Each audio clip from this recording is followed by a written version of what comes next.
Bismillahirrahmanirrahim. Assalamualaikum warahmatullahi wabarakatuh. Sahabat Wagol dimanapun berada, perkenalkan nama saya Armaini. Saya seorang agen of gold cabang Jambi. Di video kali ini saya akan membahas 3 prinsip di dalam bisnis emas. Apa saja prinsip-prinsip tersebut? Yang pertama, dia adalah emas tidak pernah kadaluarsa. Yang kedua, emas tidak mengenal barang bekas. Yang ketiga, emas mudah diuangkan. Baik, kita masuk pada poin pertama, yaitu emas tidak pernah kadaluarsa. Kadaluarsa itu apa, teman-teman? Kadaluarsa adalah sesuatu karena perubahan zaman atau waktu sudah tidak dipakai lagi. Kenapa ada kadaluarsa? Karena produk tersebut sudah terlewat masa pakainya atau sudah dinyatakan tidak berlaku lagi oleh undang-undang. Apa saja nih contohnya, teman-teman, barang yang bisa kadaluarsa?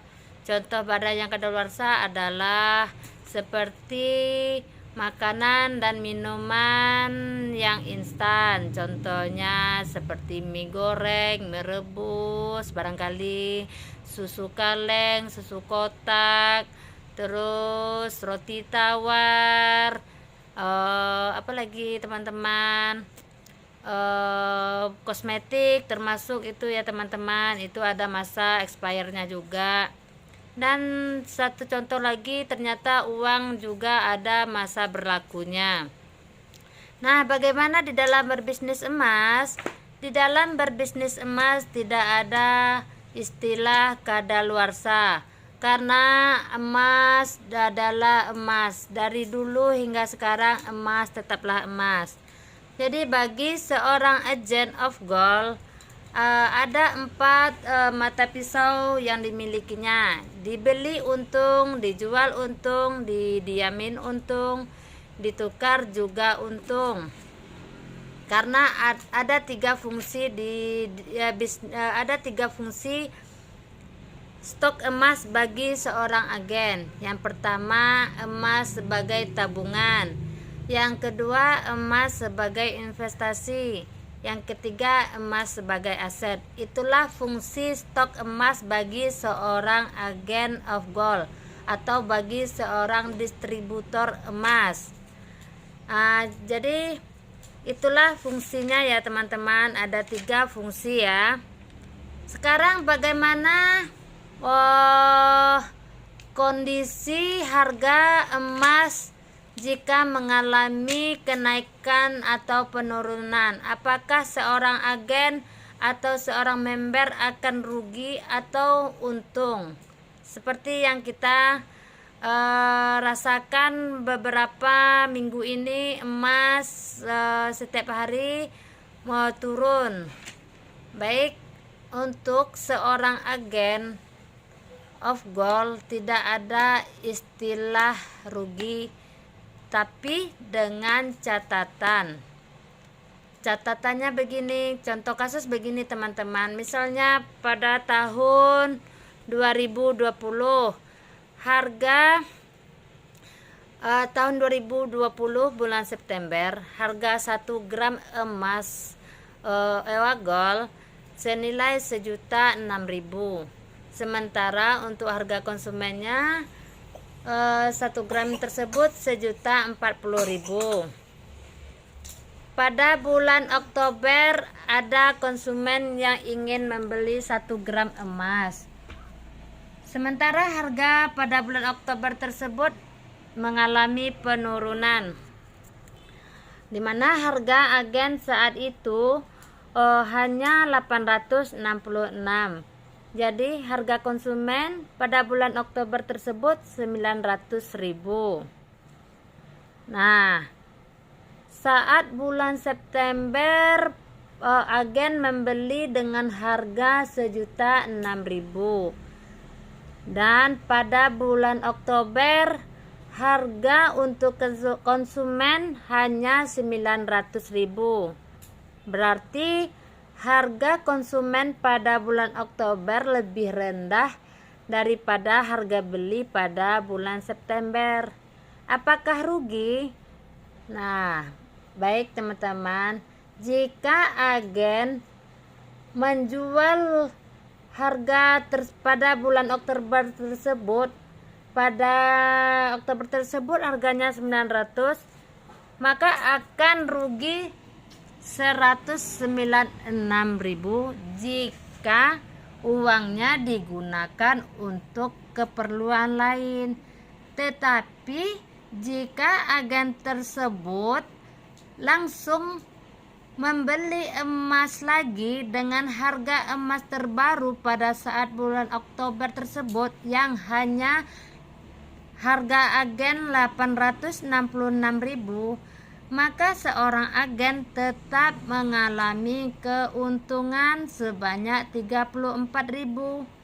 Jadi kesimpulannya, jika penjualan emas pada bulan Oktober tersebut digunakan untuk melakukan restock lagi, maka seorang agen akan tetap mengalami keuntungan sebanyak 34.000. Namun jika seorang agen tersebut tidak melakukan restock atau menggunakan uang tersebut untuk keperluan lain, maka seorang agen tersebut mengalami kerugian. Nah, jadi kesimpulannya, emas menguntungkan untuk disimpan dalam waktu yang lama dengan jumlah yang banyak. Nah, begitu teman-teman. Jadi sekarang kita masuk poin kedua, yaitu emas tidak mengenal kata barang bekas. Apa itu barang bekas? Barang bekas adalah barang baru yang telah dipergunakan serta telah menurun kualitasnya dengan seiring waktu penggunaan. Kenapa terjadi barang bekas? Istilah barang bekas karena sudah dipakai orang sehingga kualitasnya turun, itulah yang dinamakan barang bekas. Nah, bagaimana dengan emas teman-teman? Adakah emas bekas? Baik, kita akan coba bahas ini. Apa ada atau tidak emas bekas? Ternyata di dalam menurut standar SNI nomor 133487/2005, berdasarkan standar SNI ada kriteria emas tua dan emas muda. Jika kadar emas tersebut di atas 70%, maka emas tersebut dinamakan istilah emas tua. Jika kurang dari 70%, maka dinamakan emas muda. Jadi ada atau tidak emas bekas? Kalau tidak ada harga bekas, bagaimana perputaran ekonomi komoditas ini bisa berjalan? Nah, itulah mengapa ada harga buyback teman-teman, agar terjadi perputaran di komoditas emas ini. Apa itu buyback? Buyback itu harga jual kembali. Yuk kita kenali lebih dalam tentang buyback. Yang pertama, penetapan harga buyback. Jadi untuk penetapan harga buyback ditetapkan disesuaikan atau berdasarkan kesepakatan internasional. Ada split persentase harga antara harga konsumen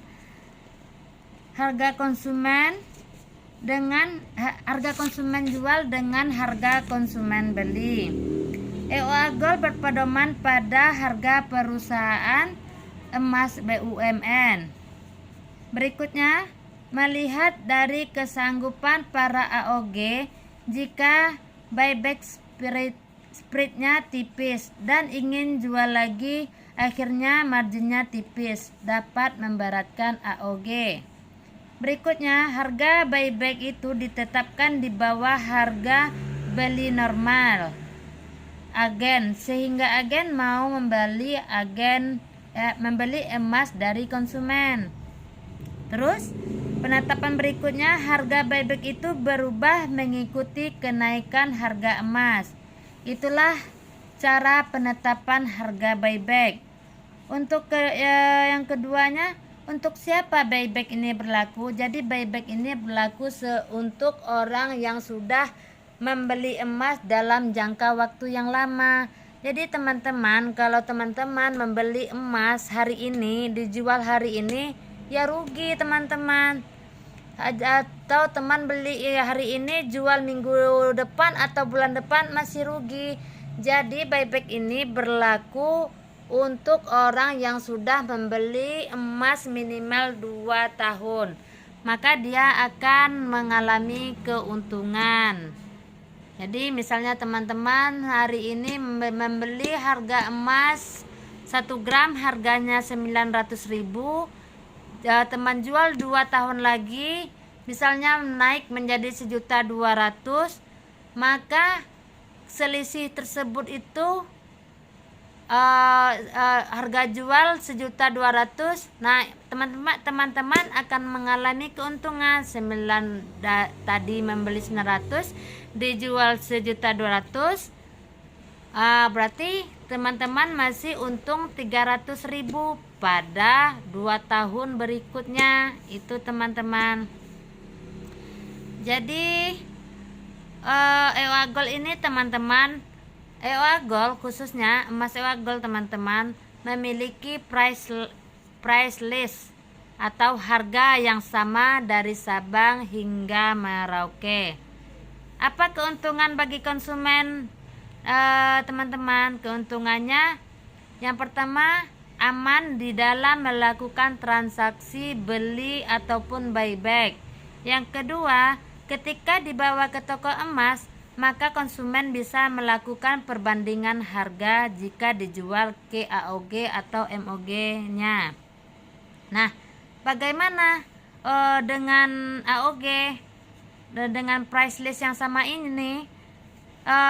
Yang pertama, pihak AOG bisnisnya merasa lebih berkah karena emas yang dijual adalah sesuai dengan harga yang dikeluarkan oleh perusahaan.